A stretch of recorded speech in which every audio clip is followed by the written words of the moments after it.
The silence was deafening. 800 students sat frozen in the Westfield High auditorium, their collective breath held as if the entire world had suddenly stopped spinning. In the center of the stage stood Eleanor Mitchell, her navy blue dress torn from shoulder to waist, exposing the white blouse beneath, yet her posture remained perfectly erect, unnaturally calm, almost predatory in its stillness. Marcus Vincent Harrison stood 3 feet away, his 17-year-old frame towering at 6'2", his sandy blonde hair perfectly styled even in this moment of suspended chaos. His right hand still clutched fragments of torn fabric, evidence of what everyone had just witnessed, what everyone had filmed, what no one could quite believe had actually happened. But it wasn't the violence that had silenced 800 teenagers. It was Eleanor's reaction, or rather, her complete lack of one. "You made a big mistake, Marcus Vincent Harrison," Eleanor said, her voice carrying across the auditorium with surgical precision, each syllable measured and deliberate. Marcus's blue eyes, which moments before had sparkled with the cruel satisfaction of public humiliation accomplished, now flickered with something entirely different. Confusion, then a deeper, more primal emotion. Fear. Because why did the new English teacher know his middle name, Eleanor Mitchell, had arrived at Westfield High on a Monday morning in late September, carrying nothing more than a worn leather briefcase and the kind of quiet confidence that made administrators nod approvingly and students look twice. At 28, she was younger than most faculty members, with auburn hair pulled back in a professional bun and eyes that seemed to catalog every detail of her surroundings with unusual intensity. The students had sized her up immediately, as teenagers do with fresh prey. Another idealistic teacher, probably from some small college, definitely unprepared for the sophisticated cruelty that private school privilege could unleash. Westfield Academy wasn't just any high school.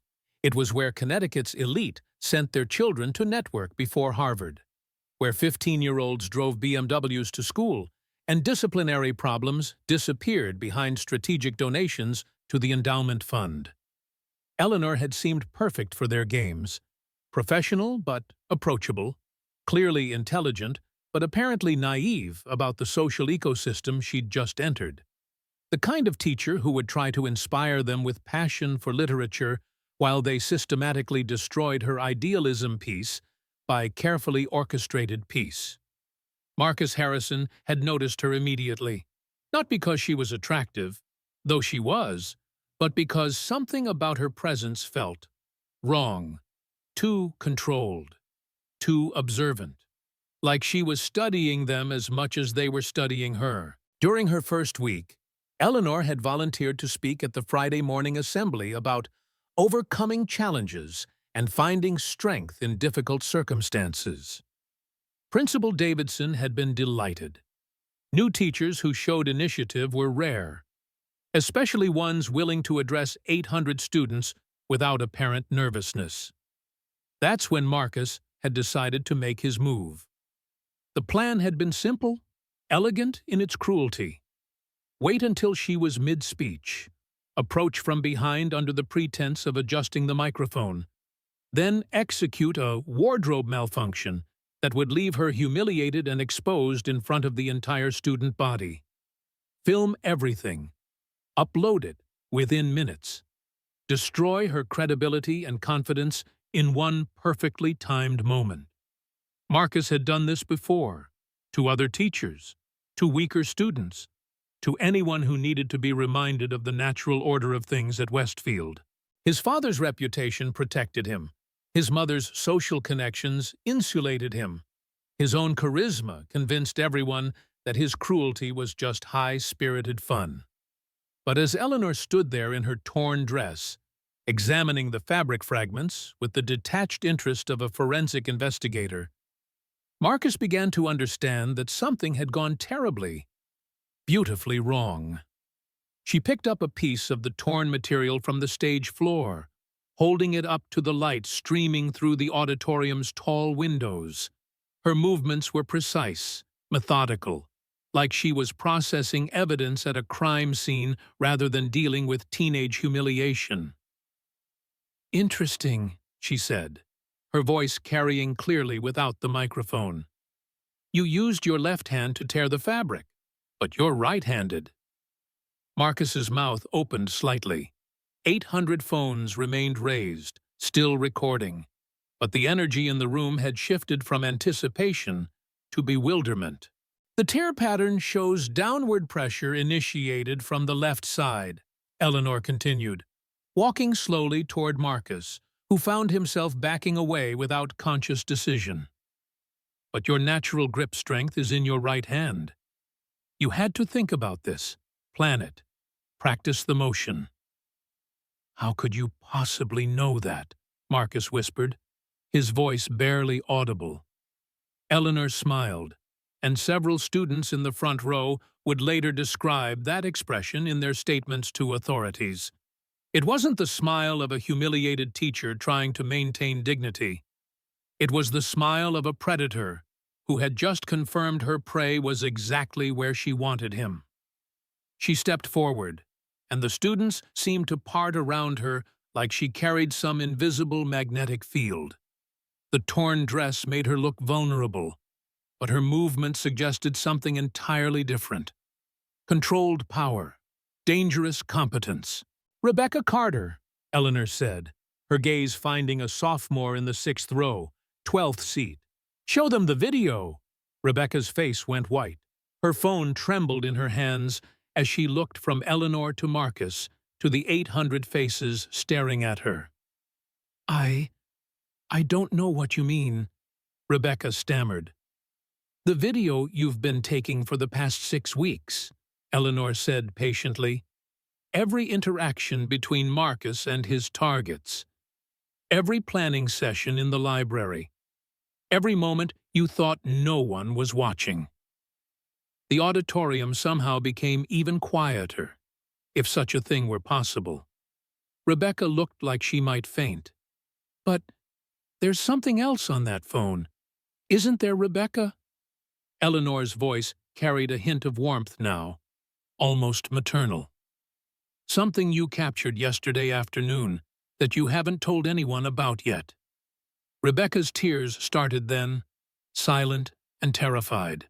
Eleanor's expression softened slightly as she looked out over the sea of teenage faces, all holding phones, all recording, all trying to understand what was happening to their carefully ordered world. "Let's start from the beginning," she said. The beginning, Eleanor would later reflect, had been 18 months earlier, when a routine cybercrime investigation led her to the case files of Vincent Harrison, Marcus's father, currently serving 8 years in federal prison for embezzling $2.3 million from his consulting firm's clients. Eleanor Mitchell wasn't really Eleanor Mitchell, though she'd grown comfortable with the identity over the past year of preparation. Her real name was Sarah Williams, Special Agent Sarah Williams, FBI Cybercrime Division, and she'd been tracking financial criminals for 7 years with the kind of methodical precision that made her superiors confident and her targets nervous. The Vincent Harrison case should have been straightforward. Another white-collar criminal who thought technology made him untouchable, until federal investigators proved otherwise. But something about the case had bothered Sarah, kept her awake nights reviewing financial records and behavioral analyses, trying to understand why a successful businessman with no previous criminal history would suddenly start stealing from clients in such an obvious, almost clumsy way. When she dug deeper, the picture became more complex. Vincent Harrison wasn't just a criminal. He was a desperate man trying to solve an impossible problem. And the money he'd stolen had never reached any personal accounts. Instead, it had disappeared into a network of offshore companies that took her 3 months to trace, only to discover they were fronts for the Kozlov crime family, Russian immigrants who specialized in money laundering and had been on FBI watch lists for over a decade.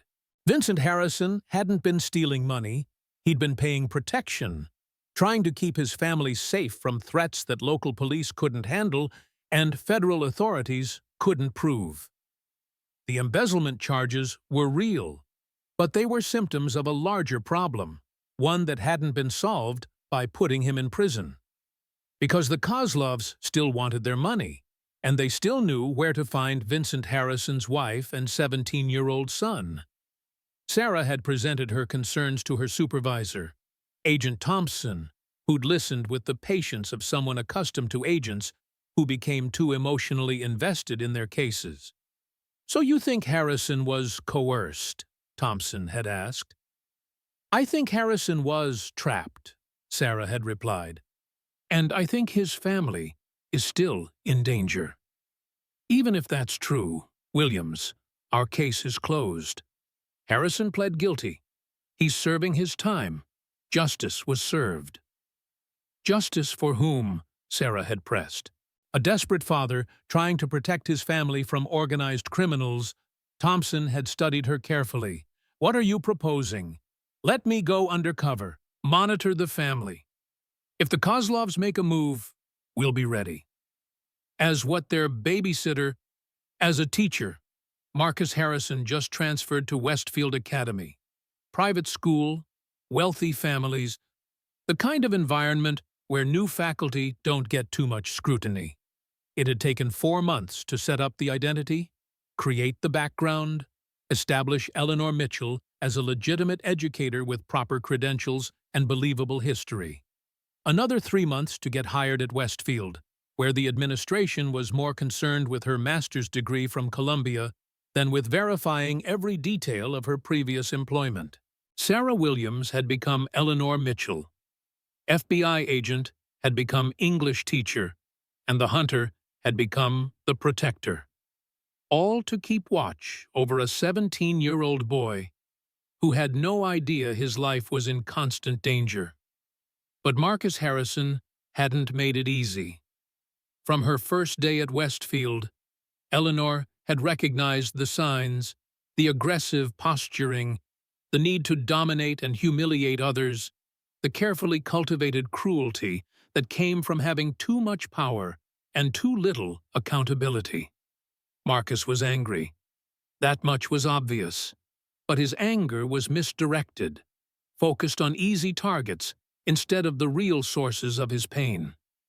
She'd watched him systematically terrorize newer students, quieter students, anyone who seemed vulnerable or different. She'd documented incidents that other teachers ignored, behavior that administration dismissed as boys being boys because Marcus's surname was Harrison, and the Harrison families made generous donations to Westfield's endowment fund. But Eleanor had also seen something else. Glimpses of the scared 17-year-old beneath the bully facade.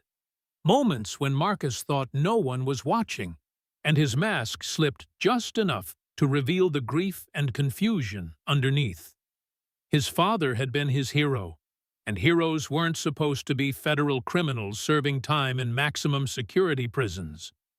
She'd tried subtle interventions, assigning projects that required empathy, creating classroom discussions about justice and consequence, hoping to reach the part of Marcus that remembered who he'd been before his world collapsed. But subtle wasn't working, and time was running out. Because last Tuesday, Agent Thompson had called with information that changed everything. "Williams, we've got movement on the Kozlov case. Financial activity and accounts we've been monitoring. They're planning something." "What kind of something?" "The kind that involves settling old debts. How close are you to the Harrison kid?" Sarah had looked across her classroom at Marcus, who was in the middle of making another student's life miserable, and made a decision that went against every protocol in her training manual. "Close enough," she'd lied. Now, standing on the Westfield Academy stage in her torn dress, looking out at 800 students who had no idea they were witnessing the opening moves of a federal operation 18 months in the making. Eleanor, Sarah, felt the familiar calm that always preceded action. "Rebecca," she said gently, "show them the video. The one from yesterday. The one with the two men in suits." Rebecca's hands shook as she pulled up her phone's camera roll. There it was, 16 seconds of footage she'd taken while walking to her car after school, not paying attention to what she was recording, just filming random stuff like teenagers do. But in the background, clearly visible near the faculty parking lot, two men in expensive suits were watching the building, photographing license plates, acting like nothing Eleanor had seen in 7 years of federal law enforcement. "Marcus," Eleanor said, her voice carrying a new quality, something that made several students sit up straighter and pay attention in a way they never had during English class discussions. "Marcus, I need you to listen very carefully to what I'm about to tell you." Marcus stood frozen, still holding fragments of her dress, his world beginning to tilt in ways he couldn't understand. "Your father didn't embezzle money to get rich," Eleanor said, each word precise and clear. "He embezzled money to keep you and your mother alive." The auditorium's silence deepened, if such a thing were possible. 800 teenagers held their collective breath, sensing that whatever was happening was bigger than a teacher being humiliated, bigger than a bully getting called out, bigger than anything they'd experienced in their privileged, protected lives.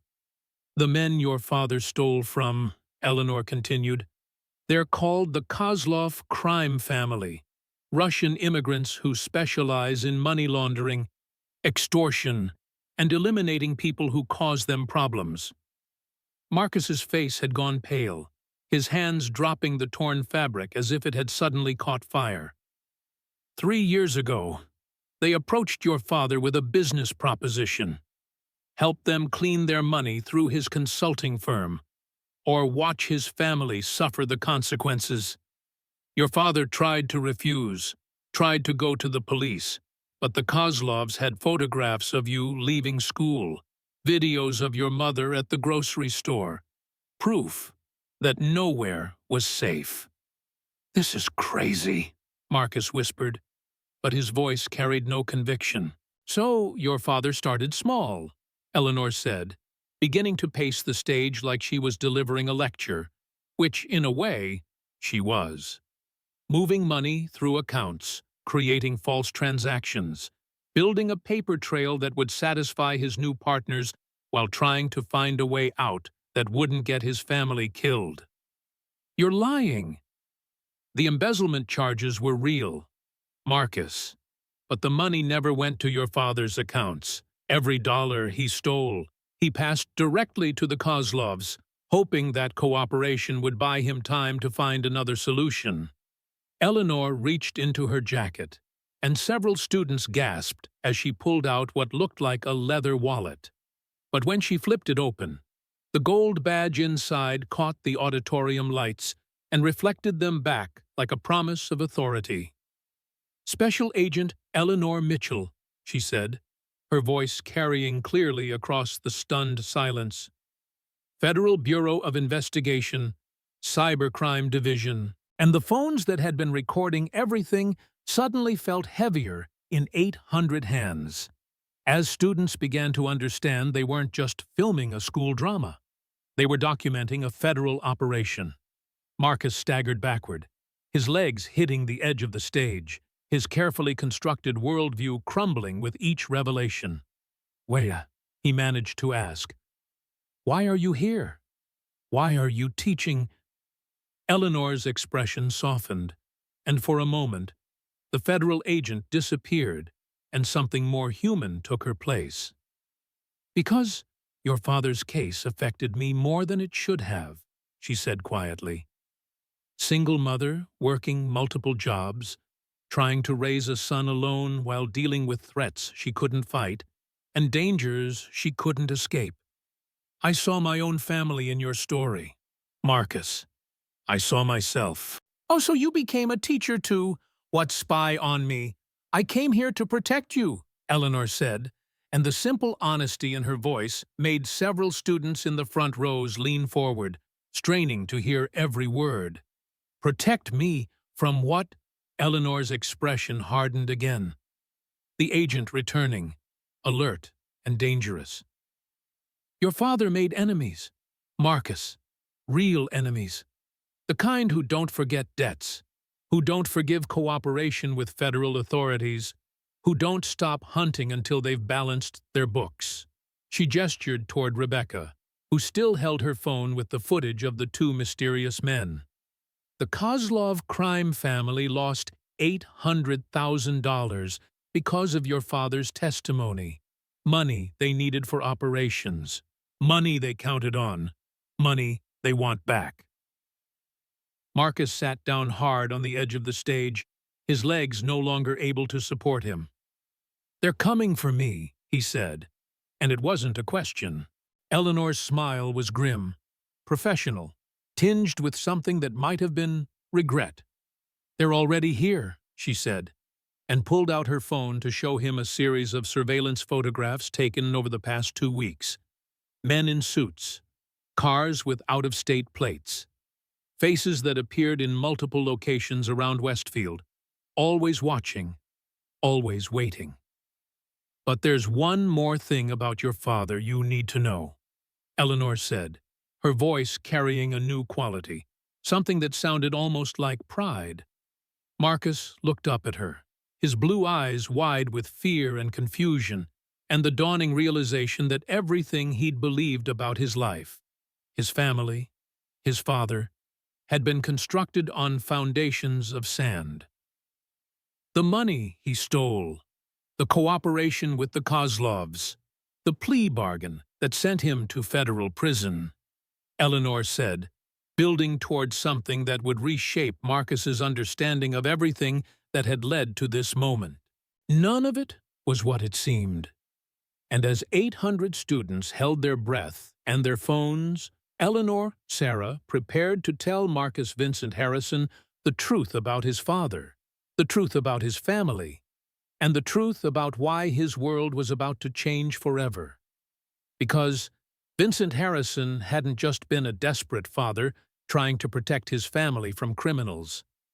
He'd been something else entirely, something that would make Marcus understand that the man he'd spent 3 years resenting, the father whose memory he'd tried to escape through cruelty and dominance and carefully orchestrated humiliation, had been a hero all along.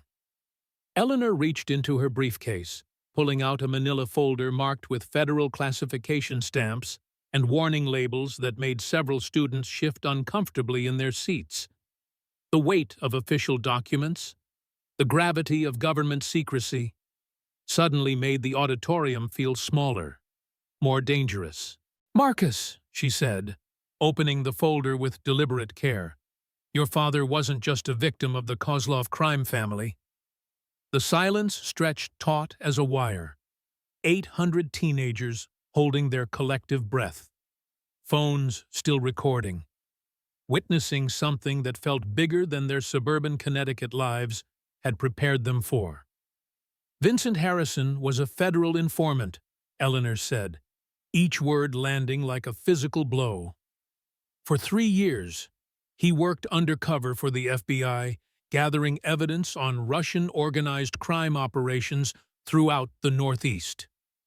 Marcus's face went through several stages of shock, disbelief cycling into confusion, then into something that looked like hope, struggling against 3 years of accumulated resentment. "That's impossible," he whispered, but his voice carried no conviction. Eleanor pulled out a photograph, holding it up so the front rows could see. Vincent Harrison, but not the man Marcus remembered. This version wearing an FBI windbreaker, standing next to Agent Thompson, both men smiling with the satisfaction of a successful operation. "The cybercrime, the embezzlement, the money laundering," Eleanor continued. "It was all part of a deep cover operation called Project Nightfall. Your father volunteered to infiltrate the Kozlov organization, knowing it would destroy his reputation, his business, his relationship with his family. But he went to prison, Marcus said, his voice breaking slightly. He's been there for 3 years. If he was working for you people, why didn't you protect him? Eleanor's expression grew complicated, layers of professional duty warring with personal regret.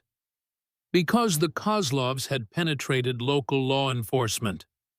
Marcus, we had evidence of corruption in the Connecticut State Police, the local FBI field office, even some federal judges. The only way to keep your father alive, to keep the operation intact, was to make his arrest and conviction look completely legitimate.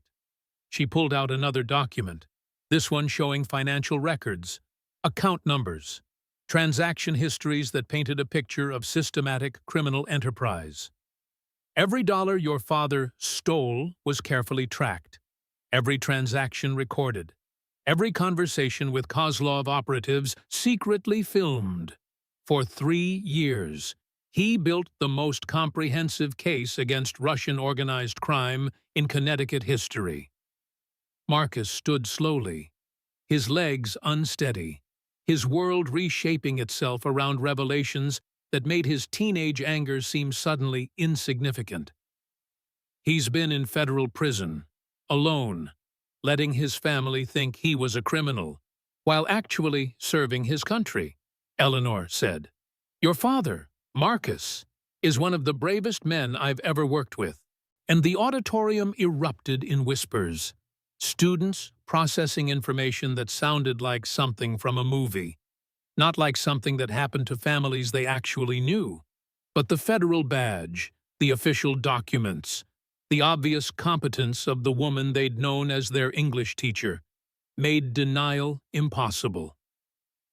So why are you telling me this now? Marcus asked, and Eleanor heard something different in his voice, the first note of the man he might become when the angry teenager facade finally cracked completely. Eleanor's expression darkened, her attention shifting to scan the auditorium exits with professional paranoia. Because Project Nightfall concluded yesterday, Marcus, the Kozlov organization has been dismantled. Over 30 arrests made simultaneously across 6 states.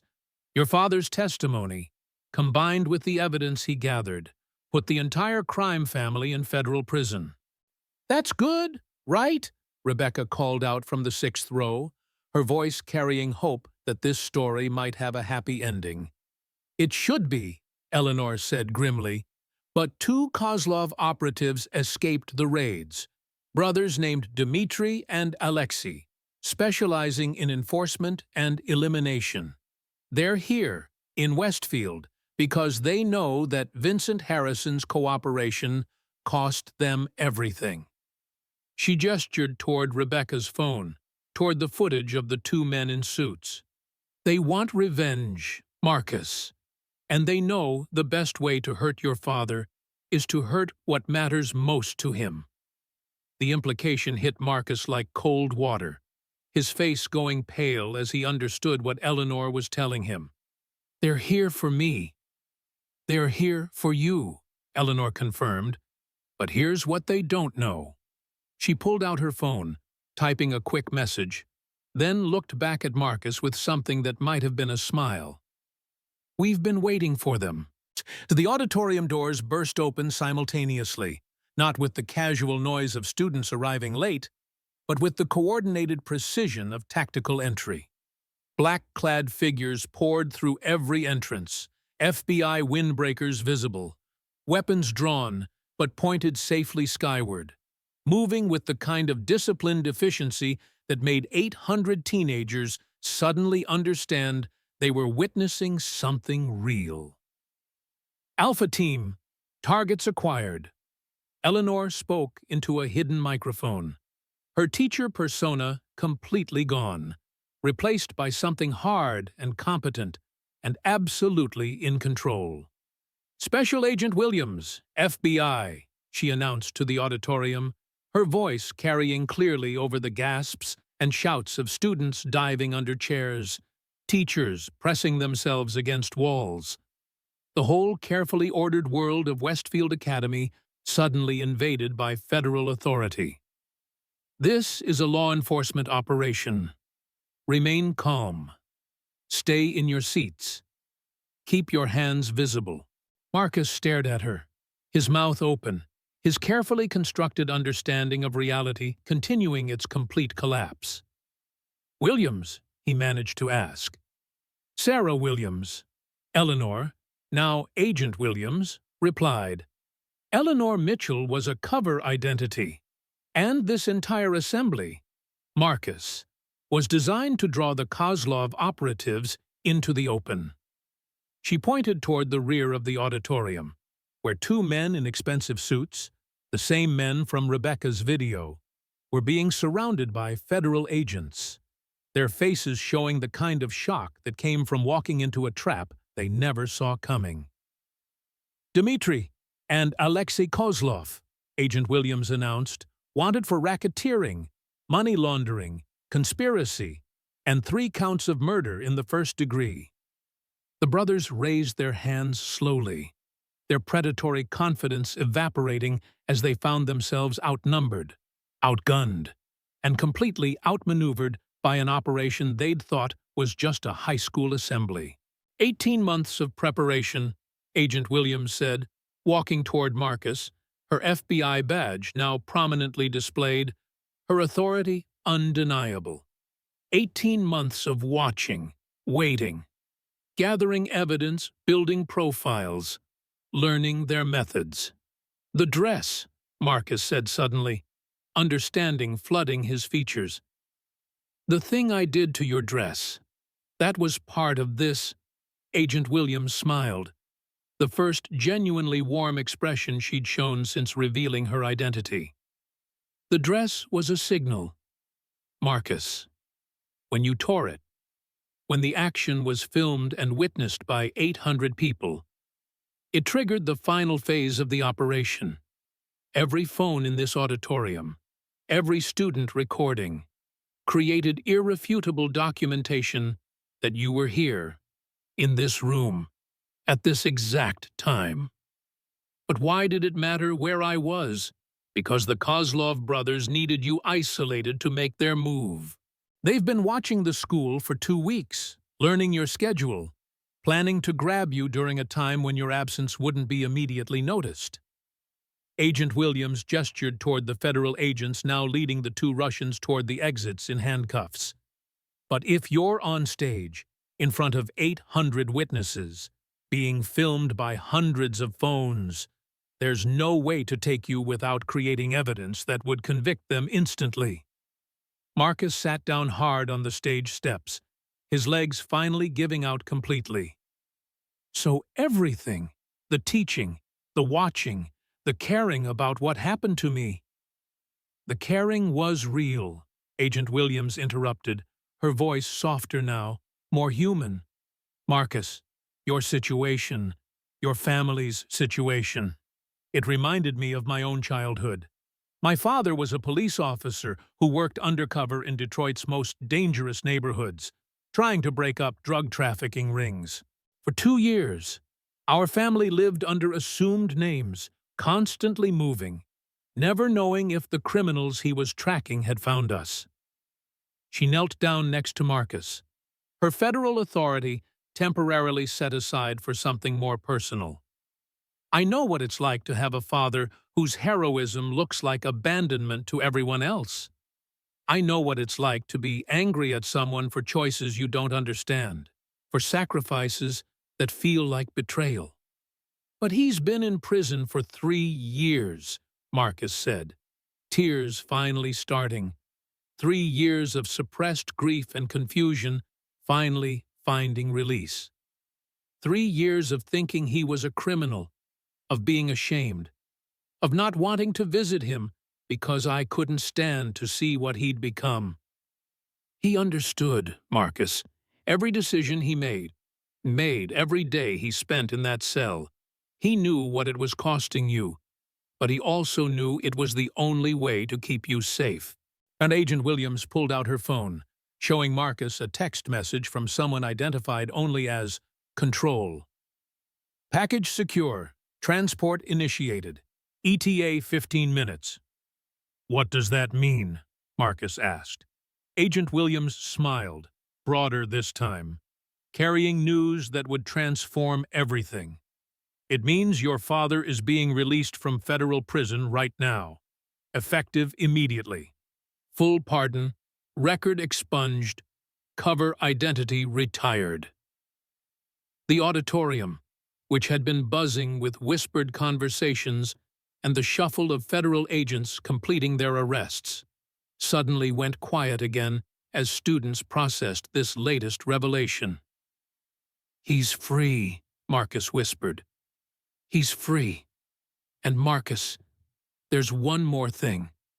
Agent Williams stood, helping Marcus to his feet, her expression carrying the kind of professional satisfaction that came from operations concluded successfully.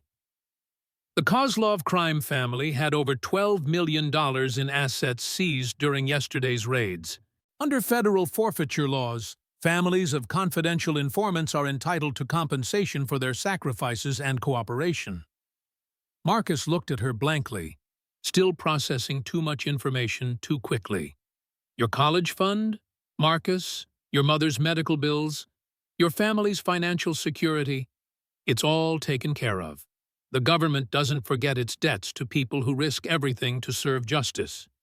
But even as Agent Williams spoke, even as federal agents completed their arrests and began the process of securing the scene, her phone buzzed with an incoming call that made her expression change completely. She glanced at the caller ID, her face going pale, then answered with the kind of sharp professionalism that suggested bad news. "Williams here," she said, stepping away from Marcus, her voice low but urgent. Marcus watched her face cycle through shock, disbelief, then something that looked like controlled panic. "When?" she asked. Then, "How many?" Then, "Are you certain?" She hung up, staring at her phone for a moment, then looked at Marcus with an expression that made his stomach drop. "What's wrong?" he asked. But he already knew the answer would reshape everything again. "Marcus," Agent Williams said, her voice carefully controlled. "There's been a complication." "What kind of complication?" "Your father's transport was ambushed 20 minutes ago. 3 vehicles, professional execution, federal marshals overpowered but not seriously injured." The words hit Marcus like physical blows, each one stealing breath, making the auditorium spin around him. "He's gone, Marcus. The Kozlovs took him." The silence that followed was different from the previous silences, heavier, loaded with implications that made 800 teenagers suddenly understand they weren't just witnessing a story. They were witnessing a tragedy unfolding in real time. "But you caught them," Marcus said desperately, gesturing toward the doors where the 2 Russian brothers had been led away. "You caught the Kozlovs." "We caught Dmitri and Alexei," Agent Williams replied grimly. "But there are more family members, more operatives, more people who want revenge against your father." She pulled out her phone again, typing rapidly, coordinating with law enforcement agencies that Marcus couldn't see but could feel mobilizing around them. "The ambush was coordinated with their arrest here, Marcus. While we were focused on protecting you, they were planning to take your father." Classic misdirection. "So what happens now?" Marcus asked, his voice small. 3 years of anger suddenly replaced by fear for the man he'd only just learned to respect again. Agent Williams looked at him, her expression carrying the weight of professional duty warring with personal connection, federal protocol competing with human compassion. "Now, Marcus, we're going to get your father back." "How, Thais? By doing what your father taught you, by being brave enough to trust someone when everything seems impossible." She gestured toward the auditorium full of students, still filming, still recording, still witnessing a story that would define their understanding of courage and sacrifice for the rest of their lives. And by remembering that, sometimes, the best way to save someone you love is to be willing to risk everything for them. Agent Williams' phone rang again, this time with a call that made her face brighten with possibility. "Williams here," she answered, then listened intently, her expression cycling through hope, determination, and something that looked like a plan forming. "Confirmed," she said finally. "We'll be ready." She hung up, looked at Marcus, and for the first time since revealing her identity, smiled with genuine confidence. "Marcus, how would you like to help save your father?" The question hung in the air like a challenge, like an invitation, like the beginning of the kind of story that transforms boys into men and witnesses into participants. 800 students leaned forward in their seats, phones still recording, understanding that they were about to witness something that would define not just Marcus Harrison's life, but their own understanding of what it meant to choose courage over safety, action over waiting, love over fear. Agent Williams extended her hand to Marcus, not as a teacher to a student, not as an adult to a child, but as one partner to another in an operation that would determine whether Vincent Harrison's 3 years of sacrifice would end in triumph or tragedy. "Together," she said simply, and as Marcus took her hand, as 800 students watched and recorded and bore witness, as federal agents coordinated the kind of rescue operation that would either save a hero or create martyrs. The story that had begun with a torn dress and teenage cruelty transformed into something larger, something that proved that sometimes, in the space between one moment and the next, ordinary people discover they're capable of extraordinary things. The auditorium erupted in applause, not the polite clapping of a school assembly, but the kind of sustained ovation that recognizes genuine heroism when it witnesses it. And Marcus Vincent Harrison, who had walked onto that stage as a bully trying to humiliate a teacher, walked off as a young man ready to risk everything to save his father. Because that's what heroes do. That's what family means. And that's how a torn dress, a federal investigation, and 18 months of careful planning culminated in the kind of moment that changes everything, forever. Agent Williams's radio crackled with urgent communications as she led Marcus toward the auditorium's side exit, federal agents forming a protective corridor around them. The 800 students remained in their seats, still filming, their phones capturing history as it unfolded in real time.